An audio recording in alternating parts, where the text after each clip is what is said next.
Hello. Hola. Hi. I've never done a vlog before, so this may be really rough, but we'll try it. Nobody else has attempted a vlog yet, so I'm a little, not a vlog, a vlog. So I'm a little nervous because this is really kind of an awkward way to do homework.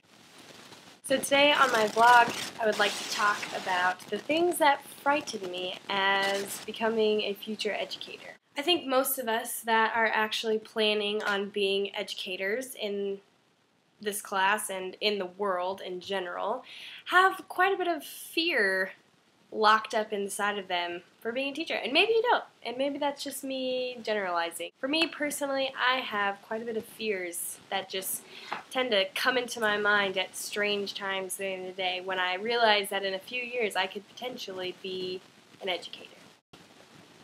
So first I have some fears about teaching, and then I have some questions that I would really like answered by the time I become a teacher. That's pretty soon. I am looking to be an English teacher for Spanish-speaking students. ESL, ELL. I should probably know these things by now. See, I'm scared to be a teacher. I need to know more than this. Anyways, I hope to teach English to students in Central or South America. Have I ever been there? Nope. I don't think many of us are planning on moving to another country, potentially living without water or electricity or toilets. Not fun. But I guess my biggest fear comes in just knowing the Spanish language. How can I teach my students English if I don't even know Spanish? Hablo español? I'm kind of terrified of being, inadequate in my language skills. And what about all this classroom management stuff that people keep talking about? Am I supposed to be able to control 40, 30, 20 7th graders? That's crazy. I can't do that. And then there's this whole other thing about making sure that your kids actually understand what you're trying to tell them.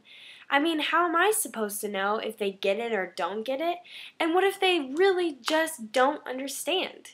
Is that my fault? Differentiation. Difficult word to say, and an even more difficult.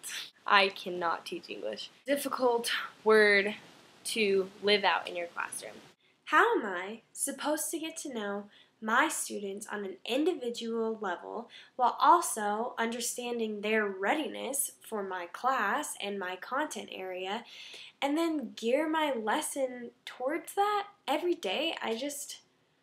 I'm in for way more than I bargained for. And then there's always those really uncomfortable situations. What if one of my kids is being abused at home? I don't know how to deal with that kind of stuff. Am I supposed to bring it up to the police? Do I talk to the kid about it? Where's the fine line of being your student's friend and buddy and someone they could talk to, but then also being their educator and their leader? Another fear I have is this intense, guilty feeling that I'm scared I'm going to feel when I get to the end of the year and I realize I did a terrible job as a teacher and realize my students are absolutely not prepared whatsoever for the next year to come, and then they're just gone. They're out the door and I can't do anything about it. Sayonara. I think another thing that a lot of future educators are scared of, and probably a lot of people who are already teachers, are really scared that they can't make their content area interesting. Who really wants to learn 300 different ways to use grammar and English in a paragraph? I know I don't. Well, maybe I kind of do. But that's because I love English. Now I have some questions that I would really like some answers to. If a kid starts coughing on me, can I send him home? Swine flu! Is it okay to ask if the kid is pregnant? How do I know if my tests are too hard or too easy? Do the kids think I'm an absolutely terrible teacher? Or do they like me? Do I sound like a gringo? By the way, for those of you who don't know, a gringo is someone who is white or some other race and is trying to speak Spanish but really doesn't do it well. Can you teach me how to Dougie? Am I allowed to tell the kids about Jesus? Why isn't funner a word? If a fight breaks out, am I supposed to break it up, or are they supposed to learn their lesson? Should I let my kids use their cell phones in class now that technology is all over the place? So I guess what I'm trying to say is that being a teacher sounds hard. But it also sounds really awesome, and I can't wait to be a teacher. That was my vlog on fears and questions of being a teacher. Adios!